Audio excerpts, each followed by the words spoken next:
Géographie, niveau terminal. Chapitre 2, l'économie gabonaise. Leçon 2, le secteur forestier. Aspects, facteurs, limites et perspectives. Commençons par une introduction. Le Gabon est l'un des pays les plus boisés d'Afrique, avec environ 85% de son territoire couvert de forêts. Ainsi, cette richesse naturelle fait du secteur forestier un pilier important de l'économie nationale après le pétrole et les mines. Cependant, malgré ses atouts, ce secteur fait face à plusieurs défis qui limitent son développement durable. Fort de ce qui précède, quels sont les aspects, les facteurs, les limites et les perspectives du secteur forestier gabonais? Tout d'abord, les aspects du secteur forestier dans l'économie gabonaise. Le secteur forestier gabonais se caractérise par plusieurs aspects. Parmi ceux-ci, nous avons une vaste forêt riche en essences variées. En effet, le Gabon possède une forêt équatoriale dense et humide dans laquelle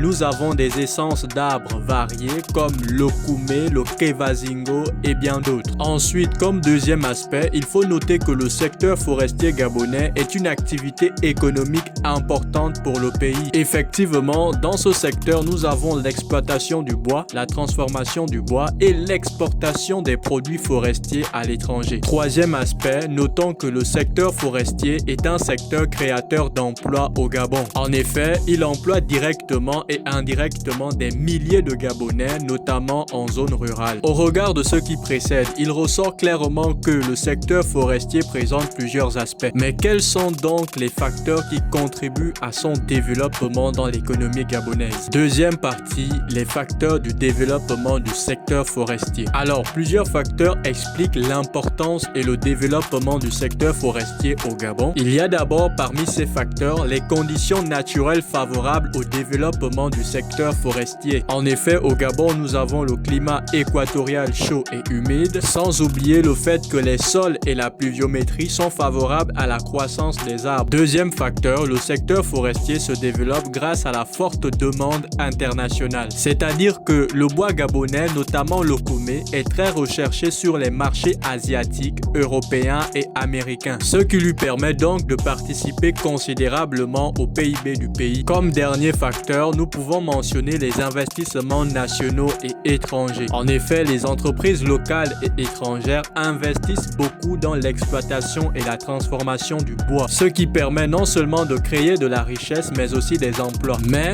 malgré ces atouts, le secteur forestier gabonais connaît plusieurs limites. Troisième partie, les limites du secteur forestier gabonais. Déjà, comme première faiblesse, nous avons la surexploitation de certaines essences d'arbres. Autrement dit, certaines espèces sont menacées à cause de l'exploitation excessive, comme le koumé et l'osigo. Une autre faiblesse de ce secteur, c'est le manque d'infrastructures. Les routes sont insuffisantes et il y a des difficultés de transport du bois depuis les zones forestières. Troisième et dernière faiblesse que nous pouvons relever, il s'agit de l'exploitation illégale du bois. En effet, cela entraîne des pertes économiques et des dégâts environnementaux sur le territoire gabonais. Face à ces nombreux problèmes, comment pouvons-nous assurer un développement durable du secteur forestier gabonais? Quatrième et dernière partie, les perspectives du secteur forestier. Pour assurer un développement durable, plusieurs perspectives, c'est-à-dire solutions, s'offrent au secteur forestier. D'abord, la gestion durable des forêts. Il faut absolument que le gouvernement mette en avant les politiques de reboisement, les plans d'aménagement forestier et des certifications